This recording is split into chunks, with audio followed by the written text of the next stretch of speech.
हर रोज एक नई कहानी देखने के लिए चैनल को सब्सक्राइब करें और बेल आइकन दबाना ना भूलें। नई नई शादी हुई थी और वो अपने ससुराल में आने के बाद अपनी ननद को साड़ियाँ दिखाते हुए कहती है, सोनम, ये देखो, ये सारी साड़ियाँ मेरी बुआ ने और मौसियों ने दी हैं। इनमें से कौन सी तुम्हें अच्छी लग रही है? भाभी, मुझे तो ये काली वाली साड़ी बहुत प्यारी लग रही है। मेरे पास तो काले बहुत सारे कपड़े हैं, लेकिन साड़ियाँ एक भी नहीं हैं। हाँ, ये साड़ी तुम ही ले लो। वैसे भी माँ जी ने मुझे सुबह सुबह कहा था कि मुझे 1 साल तक के लिए कपड़े नहीं पहनने। अब सोनम के पास काली साड़ी आने के बाद वो देर शाम उसे पहनकर अपने हॉल में घूम रही थी। तभी विमला का रमा के घर आना होता है और विमला आते ही रमा से कहती है, मुझे तो लगा तेरे घर में कोई काली बिल्ली आ गई है, लेकिन ये तो सोनम है। क्या बात है, काली साड़ी में ये तो और भी काली लग रही है। हाँ आंटी, आपको तो जलन हो ही रही होगी, क्योंकि मेरी भाभी ने जो दिए हैं मुझे ये कपड़े।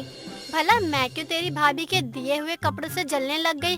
क्या मेरी बहू मेरी बेटे के लिए कपड़े नहीं लाती है? वो भी इससे अच्छे लाती है। तू भी क्या विमला, बच्चों से लड़ने झगड़ने पर लगी हुई है? और बता, कैसी है तू? सोनम को विमला की बात बुरी लग जाती है, क्योंकि सोनम सांवली थी और काली साड़ी में उसका रंग और ढल सा गया था।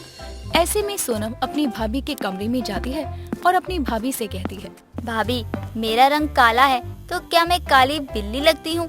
सब मुझे मेरे रंग पर कमेंट करते हैं। अरे सोनम, इसमें रोने की क्या बात है? लोगों का काम है, कहने दो।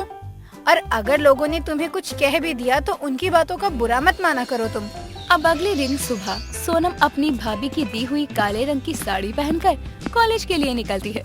तभी विमला अपने दरवाजे पर खड़े होकर सोनम को ताने कसते हुए कहती है, लो, सुबह सुबह काली बिल्ली रास्ता काट गई। आज तो मेरा सारा दिन बेकार जाने वाला है। सोनम को ये सुनकर बहुत बुरा लगता है, लेकिन सोनम तो कॉलेज जा रही थी और वो कॉलेज से जब शाम को घर लौटकर आती है तो अपनी माँ रमा से कहती है, आपको पता है, आज जब मैं कॉलेज जा रही थी तो विमला आंटी मुझे देखकर कह रही थी, लो, सुबह सुबह काली बिल्ली ने रास्ता काट दिया, आज तो दिन बुरा ही जाएगा। मुझे देखकर विमला आंटी बहुत कुछ बोलती है माँ। उसकी बातों का क्या ही बुरा मानती है तू? वो तो शुरू से ही ऐसी है। अब अगले दिन रमा अपनी बहू और बेटी सोनम के साथ अपनी बहन उर्मी के बेटे की हल्दी में जाती है और अपने मौसी के बेटे की शादी में जाने के लिए सोनम फिर से वही काली साड़ी पहनती है जो उसकी भाभी ने उसे दी थी, क्योंकि उस काली साड़ी को पहनने के बाद सोनम को बहुत कॉम्प्लीमेंट्स मिले थे और उसकी वजह से वो कहीं भी बाहर जाती तो काली साड़ी जरूर पहनती। अब हल्दी में जाने के लिए काली साड़ी पहनकर जब वो आती है तो रमा सोनम से कहती है, आज तो कम से कम कोई अच्छे कपड़े पहन लिए होते, ये काली साड़ी क्यों पहन ली? अशुभ माना जाता है, शादी ब्याह में ऐसे कपड़े नहीं पहनते। रहने दीजिए मासी, वैसे भी इस काली साड़ी में सोनम बहुत प्यारी लग रही है। ये सब तो पुरानी बातें हैं। अब रमा अपनी बेटी और बहू के साथ जैसे ही हल्दी के फंक्शन में पहुंचती है और हल्दी की रस्म शुरू होती है, वैसे ही पता चलता है कि लड़के के पिता यानी रमा की बहन उर्मी के पति को हार्ट अटैक आया है और उनकी मौत हो गई। इतना सुनने के बाद पूरे घर में मातम का माहौल बन जाता है और रमा अपनी बेटी और प्रीति को लेकर घर आती है। देर रात जब वो घर आती है तो घर आते ही सोनम से कहती है, मैं तो तुझसे परेशान हूँ। एक तो तेरा इतना काला रंग कि हर कोई तेरे रंग को लेकर मुझे सुनाता रहता है, और ये जो तूने काले रंग की साड़ी पहनने का जिम्मा उठाया है ना, इसकी वजह से ना जाने मुझे कितनी बदनामियां सहनी पड़ेगी। लेकिन माँ जी, हुआ क्या है ये तो बताओ। इसने जो हल्दी के फंक्शन में काले रंग की साड़ी पहनी थी, वहाँ मौजूद सभी औरतें कह रही थी इसकी वजह से मौसा जी को ये सब हुआ। अब बताओ मैं किसे क्या जवाब देती? माँ जी, ये तो कोई बात नहीं हुई। किसी के आने से या किसी के काले कपड़े पहनने से कुछ हो जाए तो उसका दोष ही है, ऐसा नहीं मानती मैं। वो मेरी बहन का पति था, मैं औरतों को कुछ नहीं कह सकती थी, मैं तो बस समझा ही सकती हूँ बहू। ऐसे ही समय बीतता है और सोनम के लिए एक अच्छे घर से रिश्ता आने वाला था और उसी दिन रमा अपनी बेटी सोनम से कहती है, सोनम, मैं तुझे बता रही हूँ, अच्छे से तैयार होकर जब लड़के वाले आए ना तो नीचे भाभी के साथ आना। ठीक है माँ, मैं रेडी हो जाती हूँ, जब लड़के वाले आए तो मुझे बुला लेना। अब सोनम तैयार होने जाती है और कुछ समय बाद लड़के वाले भी आ जाते हैं, लेकिन जैसे ही सोनम नीचे लड़के वालों के पास आ रही थी, तभी काली साड़ी में रमा अपनी बेटी को देखकर मन ही मन उसे कोसते हुए कहती है। आज फिर से इसने काली साड़ी पहन ली। अगर आज कुछ हुआ तो मैं इसकी ये साड़ी जला दूंगी। ना रहेगा बांस, ना बजेगी बांसुरी। अब जब सोनम को लड़के वाले देखते हैं तो वो सोनम के रंग को देखकर ही मना कर देते हैं। अगर सोनम गोरी होती और काली साड़ी में होती तब तो लड़के वाले उसे पसंद कर लेते, लेकिन बेचारी तो सांवली थी, ऊपर से काली साड़ी उसके साथ कुछ अच्छा नहीं होने दे रही थी।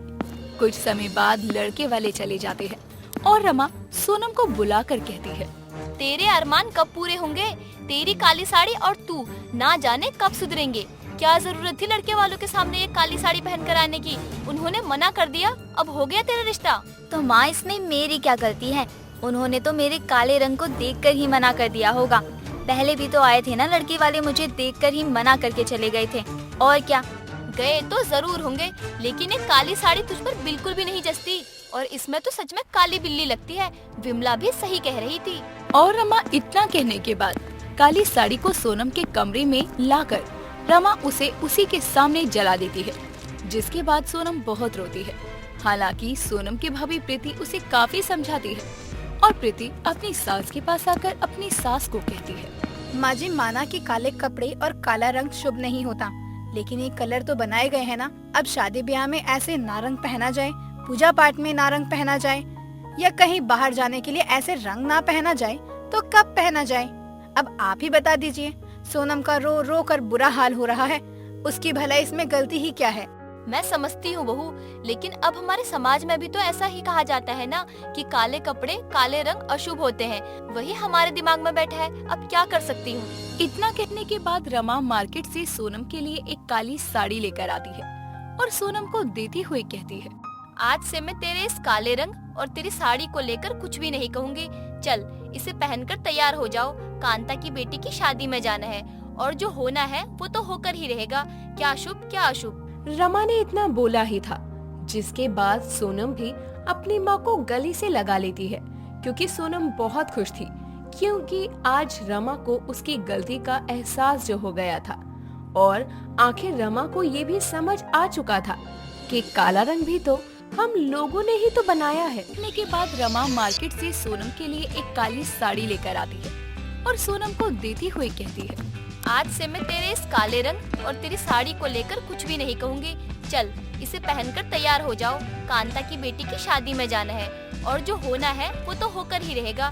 क्या शुभ क्या अशुभ। रमा ने इतना बोला ही था, जिसके बाद सोनम भी अपनी माँ को गले से लगा लेती है, क्योंकि सोनम बहुत खुश थी, क्योंकि आज रमा को उसकी गलती का एहसास जो हो गया था। जिसके बाद रमा कभी भी सोनम को किसी भी तरह का काला रंग पहनने से मना नहीं करती और सोनम अपनी जिंदगी खुशी खुशी जीती है। वेल दोस्तों, उम्मीद है वीडियो आपको पसंद आई होगी। आपको कौन सा रंग सबसे ज्यादा भाता है हमें कमेंट करके जरूर बताएं और इसी तरह की वीडियोस के लिए चैनल को सब्सक्राइब करना ना भूलें। दोस्तों, अगर आपको ये कहानी पसंद आई तो इसे लाइक करें, शेयर करें और कमेंट करके बताएं कि कहानी में आपको सबसे अच्छा क्या लगा।